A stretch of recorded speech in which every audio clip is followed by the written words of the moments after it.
नमस्कार साथियों, मैं शांतनु आप सभी का एक बार बहुत स्वागत करता हूं आज के इस करंट अफेयर्स की क्लास में। आज की करंट अफेयर्स की क्लास पूरी तरह कल की तरह ही एकदम अखबारों पे आधारित है। हम सभी जानते हैं कि अखबारों का महत्वपूर्ण रोल होता है।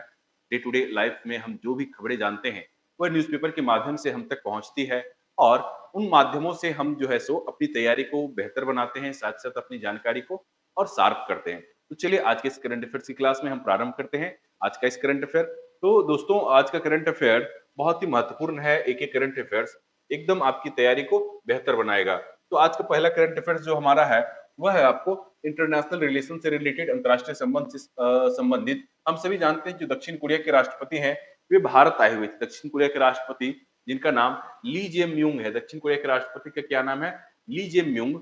और ये ली जेम्यूंग आपको नई दिल्ली आए हुए थे और इस बीच भारत और नई दिल्ली के बीच कई महत्वपूर्ण समझौतों पे हस्ताक्षर होते हैं। 15 महत्वपूर्ण समझौतों पे हस्ताक्षर होते हैं। इनमें 4 विशेष महत्वपूर्ण हैं और इसमें क्या-क्या है यह 4 महत्वपूर्ण एमओयू।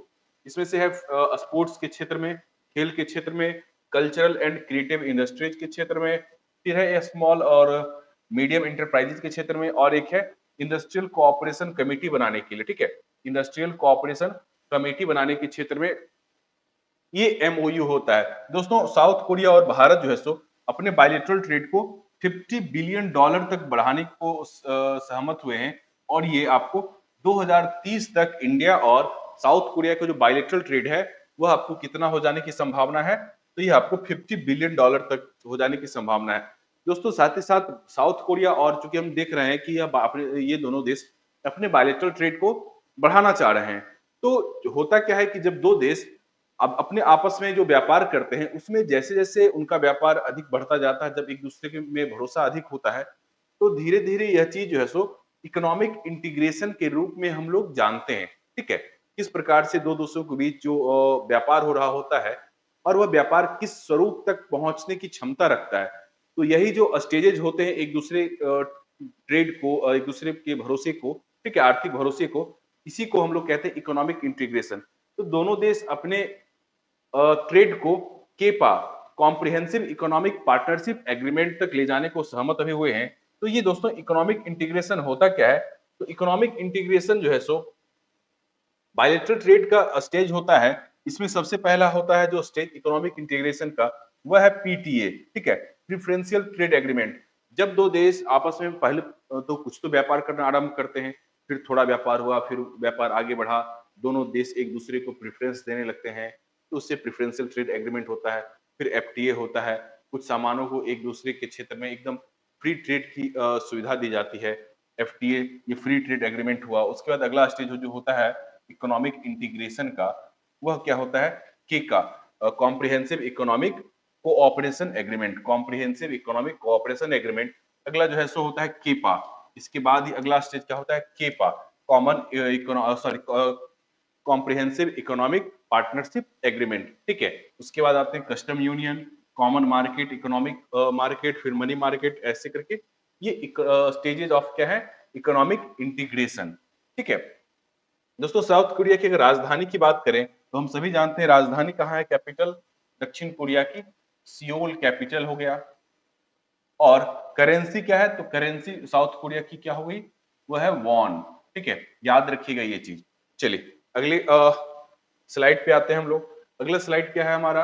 वो है राजस्थान रिफाइनरी के संबंध में। दोस्तों प्रधानमंत्री मोदी जी राजस्थान रिफाइनरी का उद्घाटन करने वाले थे और इसी बीच वहां क्या हुई कि आग लग गई।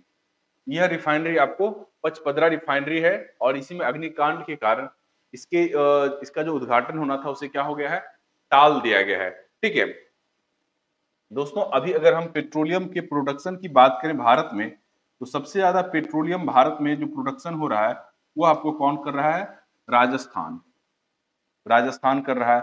राजस्थान में ही जो तेल के कुएं हैं उनमें उनका क्या क्या नाम है? मंगला, ऐश्वर्या और भाग्यम। भाग्यम यह राजस्थान के तेल के कुएं हैं, ठीक है? केयर्न एनर्जी राजस्थान के बाड़मेर क्षेत्र से बाड़मेर क्षेत्र में से तेल का उत्पादन करती है। कौन? Cairn energy. केयर्न एनर्जी, ठीक है? चलिए अगले न्यूज पे आते हैं। अगला है खेल और खिलाड़ी से संबंधित हमारा आज का करंट अफेयर्स। इसमें क्या है दोस्तों, यह याद रखिएगा, खेल और खिलाड़ी से एक प्रश्न अक्सर पूछे जाते हैं स्टैटिक जीके के रूप में कहीं या करंट अफेयर्स के रूप में। तो यहाँ है सूरज कुमार चंद। ये पूछ सकता है कि सूरज कुमार चंद्र का किस खेल से संबंध है? तो है स्क्वैश के खिलाड़ी। किसके? स्क्वैश के प्लेयर्स हैं। उन्होंने चेन्नई में आयोजित HCL squash PSA challenger tour 2026 का खिताब जीता। तो इसमें देखिए 2-3 प्रश्न है। सबसे पहला पूछ सकता है कि HCL squash PSA challenger tour 2026 का खिताब किसने जीता? तो सूरज कुमार चंद ने। ठीक है, किसने जीता? सूरज कुमार चंद ने। फिर दूसरा प्रश्न ये आएगा इसमें कि सूरज कुमार चंद किस खेल से संबंधित है? तो वह है स्क्वैश से। सूरज कुमार चंद का संबंध किस खेल से है? तो वह है आपको स्क्वैश से। ठीक है, इसी में अगर महिला वर्ग की बात करें कि महिला वर्ग में कौन जीता, तो मिस्र की हैं रुकाया ओथमैन। रुकाया ओथमैन मिस्र की हैं और इन्होंने महिला वर्ग में यह खिताब जीता है। ठीक है, चलिए अगली स्लाइड की ओर आते हैं हम लोग। ये उतना महत्वपूर्ण नहीं है कि इनका चौथा प्रोफेशनल खिताब था और इनके मुख्य प्रतिद्वंदी दक्षिण कोरिया के जियोंग मिन थे। ठीक है, जियोंग मिन रियू। हालांकि महत्वपूर्ण नहीं है, बस आपको इतना याद रखना है कि सूरज कुमार चंद्र का संबंध किस खेल से है? तो स्क्वैश से है। साथ ही साथ ये HCL squash PSA challenger tour 2026 का आयोजन कहाँ हुआ? तो यह चेन्नई में हुआ था। यह किताब किसने जीता? सूरज कुमार चंद्र ने। चलो अगले स्लाइड पर आते हैं। अगला खबर हमारा क्या है? अंतरिक्ष प्रौद्योगिकी से संबंधित है। यह क्या है? तो नासा और यूरोपियन स्पेस एजेंसी ने ईएसए ने मिलकर मंगल पर एक नया रोवर भेजने की प्लानिंग की है। यह आपको 2028 में मंगल पर भेजा जाएगा। रोजालिंड फ्रैंकलिन रोवर, क्या नाम है इसका? Rosalind Franklin rover. और यह मंगल पर जीवन की खोज के लिए महत्वपूर्ण कार्य करने जा रहा है। यह आपको मंगल की सतह के करीब 2 मीटर गहराई तक ड्रिल करेगा और ड्रिल करके जीवन का पता लगाएगा कि कभी मंगल ग्रह पर किसी प्रकार का जीवन था या जीवन की कोई संभावना है। ठीक है, तो इसके लिए आपको रोजालिंड फ्रैंकलिन रोवर लॉन्च किया जाएगा। किसके द्वारा? नासा और ईएसए यूरोपियन स्पेस एजेंसी के द्वारा। कब तक इसकी योजना है? तो 2028 तक। चलो अगला स्लाइड हमारा क्या कहता है? अगली खबर है हमारी कि जापान में शक्तिशाली भूकंप आया था। इस शक्तिशाली भूकंप का नाम क्या था? सॉरी, इसके बाद आपको मेगा क्वेक की ये चेतावनी दी गई। मेगा क्वेक का तात्पर्य है कि बहुत बड़ा भूकंप। ठीक है, क्योंकि हम सभी जानते हैं जो जापान है वह आपको परिप्रशांत मेखला के अंतर्गत आता है, पैसिफिक रिंग ऑफ फायर के अंतर्गत आता है और यह यहाँ अक्सर भूकंप आते रहते हैं। तो जापान की सरकार ने 1% संभावना के साथ आपको 8 रिक्टर स्केल पर 8 डिग्री का भूकंप आने की चेतावनी जाहिर किया। ठीक है,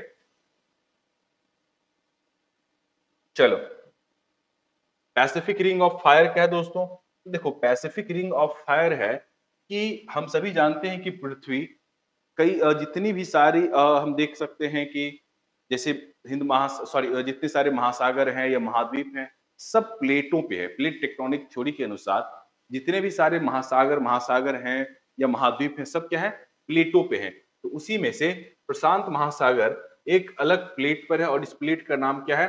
प्रशांत प्लेट। ठीक है, प्रशांत प्लेट पर है और यह आपको north American plate, south American plate, फिर यहाँ आपको फिलिपाइन प्लेट है, फिलिपाइन प्लेट है। ठीक है, ये यूरेशियन प्लेट के अंतर्गत आता है। ये इंडो ऑस्ट्रेलियन प्लेट का हिस्सा, ये ऑस्ट्रेलियन प्लेट हो गया। ठीक है, तो इन वजहों से क्या है, ये टेक्टोनिक दृष्टि से काफी एक्टिव है और इस एक्टिविटी के कारण ही चूंकि ये टेक्टोनिक दृष्टिकोण से काफी एक्टिव है, इसी वजह से यह पूरा पैसिफिक रिंग ऑफ फायर, ये पूरा का पूरा हिस्सा क्या है कि वोल्केनो और अर्थक्वेक प्रोन रीजन में आता है। ठीक है, काफी मेजर अर्थक्वेक्स आपको अक्सर देखने को मिलेंगे। इसी वजह से जापान में सुनामी की चेतावनी भी दी जा रही है कि सुनामी भी आ सकती है।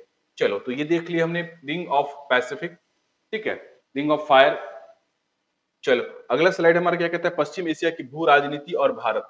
देखो ये बेसिकली एक जो आर्टिकल है, ये पूरा एडिटोरियल है कि जो वेस्ट एशिया की जियो पॉलिटिक्स है उसमें भारत कैसे और कहाँ है। ठीक है, हम सभी जानते हैं कि अभी ईरान और जो अमेरिका के बीच झगड़ा चल रहा था, इस वजह से भारत की जो अपनी विदेश नीति है वो काफी स्ट्रेस में मालूम पड़ी। स्ट्रेस में मालूम पड़ने का तात्पर्य यह है कि भारत बैलेंस करता हुआ प्रतीत हुआ कि कैसे अपने हितों की सुरक्षा करते हुए अपने रिश्तों को बैलेंस किया जाए। क्योंकि हम सभी जानते हैं कि अंतर्राष्ट्रीय संबंधों में बैलेंस करना काफ़ी महत्वपूर्ण होता है, क्योंकि कब हमें किस चीज़ की ज़रूरत पड़ जाए। हम सभी जानते हैं पूरी दुनिया ऊर्जा से चलती है और ऊर्जा का सबसे बड़ा स्रोत हमारा जो है वह आपको पश्चिम एशिया है। पश्चिम एशिया का तात्पर्य हुआ अरब प्रायद्वीप, जिसमें कि आपको यूएई, कतर, सऊदी अरब आते हैं, ईरान भी आता है और ईरान जो है एक महत्वपूर्ण ऑयल चोक पॉइंट पर अवस्थित है और उस ऑयल चोक पॉइंट जिसे कि हॉर्मुज स्ट्रेट कहते हैं, वहां से भारत का करीब 50% तेल, 80 से 90% गैस आता है। तो चूंकि अब अमेरिका आके यहाँ पे अगर हमला कर रहा है, दोनों के बीच में झगड़े चल रहे हैं और उसका असर आम भारतीयों पे स्पष्ट रूप से देखा जा रहा है। तो इसके बीच में जो एक और ये भी हम देखें कि अमेरिका जैसे ताकतवर देश को ईरान ने किस प्रकार से जवाब दिया, प्रत्युत्तर दिया अपनी मिसाइलों के माध्यम से। तो एक प्रश्न ये उठता है कि चूंकि ईरान के पास परमाणु बम है नहीं, तो परमाणु बम शक्ति संपन्न जो देश हैं, वो कुछ गिने-चुने देश हैं। तो प्रश्न यह उठता है कि आखिर यह कौन तय करेगा कि किसके पास परमाणु बम होना चाहिए, किसके पास नहीं होना चाहिए? कौन परमाणु बम रखने के योग्य है, कौन योग्य नहीं है? हम सभी जानते हैं कि अब तक मात्र एक ही देश ने परमाणु बम का उपयोग किया है, वह है अमेरिका। तो फिर भी अमेरिका कैसे दूसरे देशों को यह कह सकता है कि आप परमाणु बम रखें या ना रखें, ठीक है? दूसरी चीज़ यह देखी गई है कि परमाणु बम जो है एक शक्ति का परिचायक हो गया है। परमाणु बम रहने से हर देश एक-दूसरे से लड़ने से कहा जाता है, ऐसा ऐसा माना जाता है। ये कितना सत्य है ये नहीं कह सकते क्योंकि भारत पर पाकिस्तान के द्वारा अक्सर एक प्रॉक्सी वॉर चलता रहता है, चाहे वो आतंकवादी हमले के रूप में हो या किसी अन्य दूसरी माध्यम से हो, ठीक है?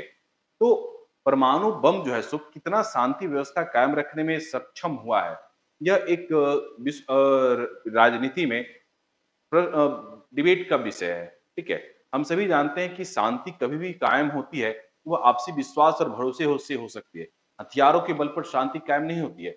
हथियारों के बल पर शांति जो कायम होती है, उसे भय कहते हैं, ना कि शांति कहते हैं। हमेशा उस वातावरण में भय बना रहता है कि कभी भी युद्ध छिड़ सकता है, कोई भी किसी पर हमला कर सकता है और इसी भय में हथियारों की रेस लगी रहती है।